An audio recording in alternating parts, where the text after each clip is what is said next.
Today picture speaks, right? In that we are going to see two pictures, right? Just visualize those pictures. Then I am going to talk about that picture. Then what are we going to learn? That I am going to tell. In that first picture will be a normal picture, and other one is a great personality, right? Shall we go and see the picture now?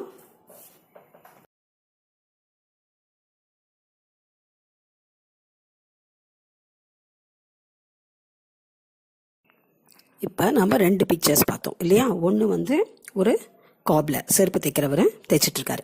Other one is a great personality, familiar personality, Abraham Lincoln, right? So இந்த ரெண்டு விஷயத்துக்குள்ளே ஏதோ தொடர்பு இருக்குன்னு மட்டும் உங்களுக்கு தெரியுது இல்லையா?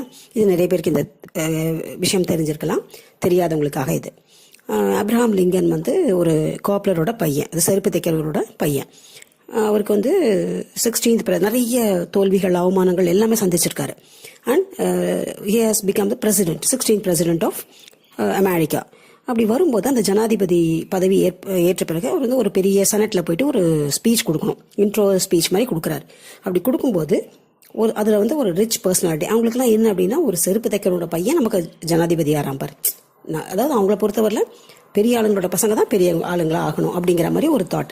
அப்போ அவங்க சொல்கிறாங்க இந்த மாதிரி, ஹலோ மிஸ்டர் லிங்கன், உங்களுக்கு தெரியுமா உங்கள் அப்பா தான் என்னோட ஃபேமிலிக்கே செருப்பு தைச்சு கொடுத்தாரு அப்படின்னு சொல்லிட்டு.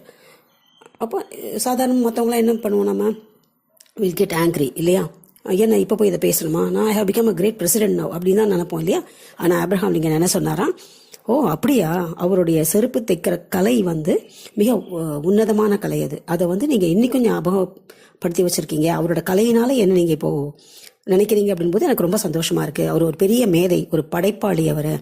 ஸோ அப்படின்னு சொல்றாரு. சொன்னோடனே அவங்க எல்லாரும் ஒருத்தர் பார்க்குறாங்க. ஃபர்ஸ்ட் வந்து அவர் கேட்ட உடனே எல்லாரும் சிரிச்சாங்க, உங்க அப்பா எனக்கு செருப்பு தைச்சிருக்காரு அப்படின்னு உடனே. பட் அவரோட ரியாக்ஷன் எப்படி இருக்கும்னு பார்த்தாங்க. பட் அவர் என்ன சொன்னாரு, எங்க அப்பா ஒரு படைப்பாளி, ஒரு பெரிய மேதை, ஒரு ஆத்மார்த்தமா எல்லா விஷயத்தையும் செய்வார், அவரோட ஆன்மாவில் கலந்து செய்யப்பட்ட வேலை அது, அதனால தான் நீங்க இன்னும் நினைச்சிட்டு இருக்கீங்க. அதுவும் இல்லாமல் உங்களுக்கு அந்த செருப்பு ஏதாவது ப்ராப்ளம் இருக்கா இப்போ சொல்லுங்க, பரவாயில்ல, நானும் என்னோட செருப்பை நானே தான் தைச்சிக்கிறேன், என்னால் முடியும், அந்த கலை எனக்கும் தெரியும் அப்படின்னு சொல்றாராம். சொன்ன உடனே எல்லாரும் ஒருத்தர் பார்த்துட்டு ஷாக் ஆகி அப்படியே சைலண்ட் ஆயிட்டாங்க. ஏன் இப்போ பேச மாட்டேங்கிறீங்க, என்ன முட்டாளாக்கணும்னு நினைச்சிங்க, பட் நீங்க முட்டாளாயிட்டீங்க பார்த்தீங்களா? அதனால தான் யாரையுமே இது தகுதியை பற்றியோ இல்லை மற்ற அவங்களோட பேக்ரவுண்டை பற்றியோ கிரிட்டிசைஸ் பண்ணாதீங்க அப்படிங்கிற மாதிரி சொன்னாராம். ஸோ எவ்வளவு பெரிய விஷயம் இல்லையா? இதெல்லாம் நம்ம என்ன கற்றுக்கணும் அப்படின்னா, நமது பேக்ரவுண்ட், நம்மளோட அப்பா அம்மா படித்தாங்களா, இதெல்லாம் நமக்கு பெரிய விஷயம் கிடையாது. நம்ம என்ன சாதிக்க போகிறோம்? ஏன்னா அப்பா அம்மா படித்தாதான் நம்ம படிக்கணும் அப்படின்னா நாட்டில் நிறைய பேர் படிச்சிருக்கவே முடியாது இல்லையா? அதனால நம்ம என்ன படிக்கணும், நம்ம என்ன சாதிக்கணும், நம்ம அப்பா அம்மாவுக்கு பெருமை எப்படி சேர்க்கணும் அப்படிங்கிறது மட்டும்தான் நமக்கு குறிக்கோளாக இருக்கணும். அடுத்தது, செய்யும் தொழில் வந்து எதுவுமே வந்து மிகவும் கேவலப்படுத்தக்கூடாது. எல்லா தொழிலாளர்களுமே சிறப்பு மிக்க நிலையில தான் வச்சு பாராட்டணும் அப்படிங்கிறது தான் இது. ஸோ இந்த story taught us to be very kind to all people who are doing mean professions. We should not think it is a mean, that is also a profession.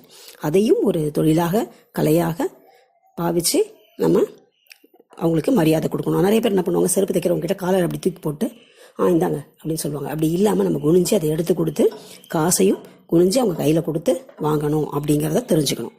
அதே மாதிரி நம்ம பெரிய ஆளாக வரத்துக்கு நம்மளோட பேக்ரவுண்டோ, நம்மளோட வந்து ஃபினான்ஷியல் ஸ்டேட்டஸோ, நம்ம அப்பா அம்மாவோட எஜுகேஷன் முக்கியம் இல்லை. நம்ம வரணும் அப்படின்னு நினச்சா நமக்கு அந்த கனவுகளை நிறைவேற்றுகின்ற வரையில் முயற்சி எடுக்கின்ற தன்மை இருக்கணும் அப்படிங்கிறதுக்கு தான் இது. Okay, thank you.